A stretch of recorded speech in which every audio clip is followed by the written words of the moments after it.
everyone. It's good to see you. It's been a long time, actually.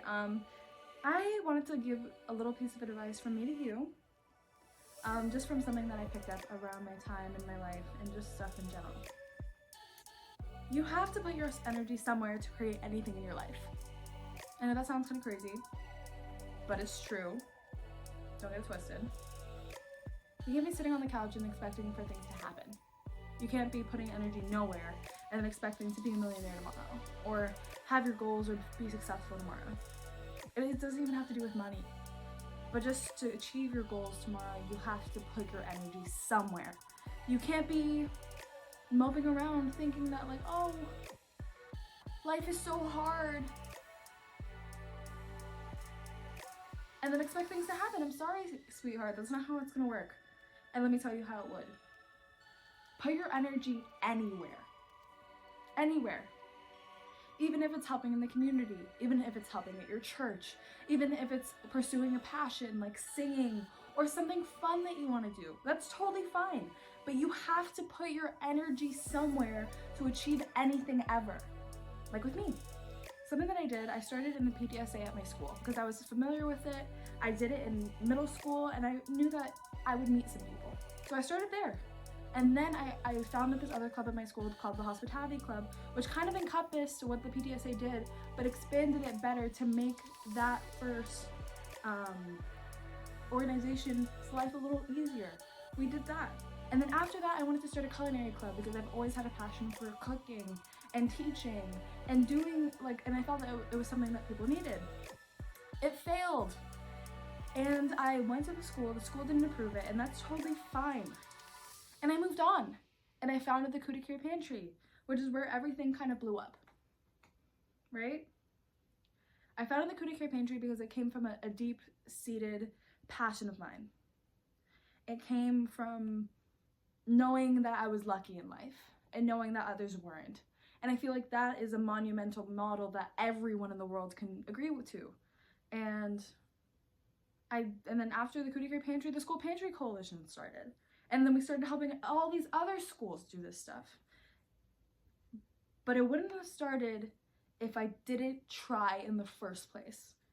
It wouldn't have happened. That's it. It wouldn't have happened. None of it, no trying, nothing that I ever did would have ever happened.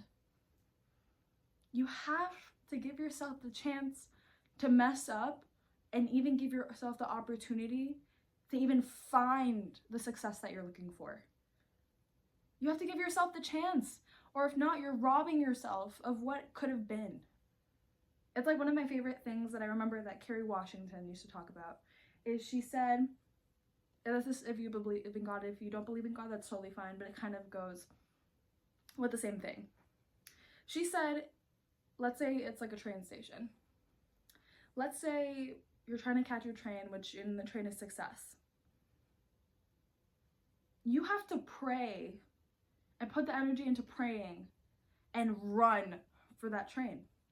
Because if you prayed and didn't run, that could have been your train. But if you hope and pray and run towards what you want, you'll probably get it. That's usually how it works.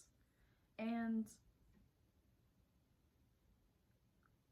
it's kind of the same in what I've been talking about. It's kind of done in the sense to the point where you have to put your energy somewhere and hope and pray that everything you want is gonna happen for you.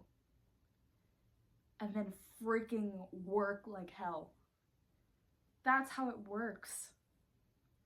And even if you're exhausted, but if you do something that you're passionate about, it shouldn't matter because you'll love doing it every day. Like with me, even with the stuff that I do, I've always been passionate in the community and stuff because it's a deep-seated root that was grown because of it was who I am. The reason that I have the passion for the things that I do is because it came from me. The whole reason I started it is because it was a part of who I am. I was a foster child and I was really lucky because I was barely in the system.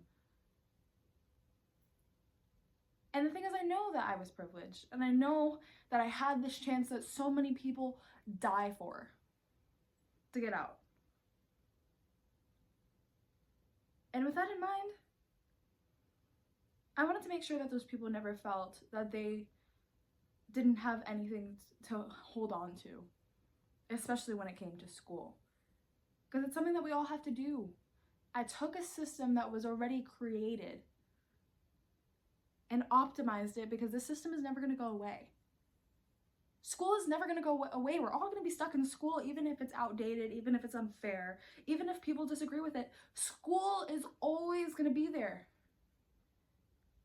And I found something to fix people's everyday lives.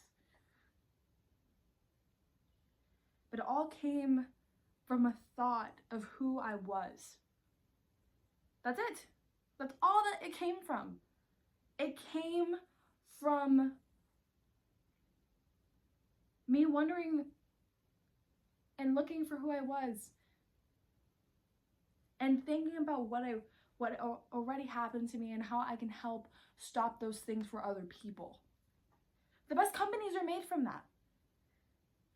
If you take a problem that you deal with personally and that you're so tired of, and you freaking try to fix it because you're tired of it, the main reason I started the pantry was because I was tired of seeing these kids not having things anymore. I was tired of it. I was tired of seeing all of this stuff happen, and people feel miserable at school. The least I could have done was provide some resources, if I could. And I created a community out of it, and also a program for kids to be able to do things. It's pretty cool, but you have to put the energy somewhere. Just saying, you gotta put it somewhere. You gotta put the energy in the universe. That was a little dramatic, but thank you guys for watching, and I love you all. I'm gonna have a lot of content coming out soon. I'm editing this big introduction video, and you're probably gonna see this after that. But yeah, I'm really excited, and I cannot wait to see what's next. Love you all.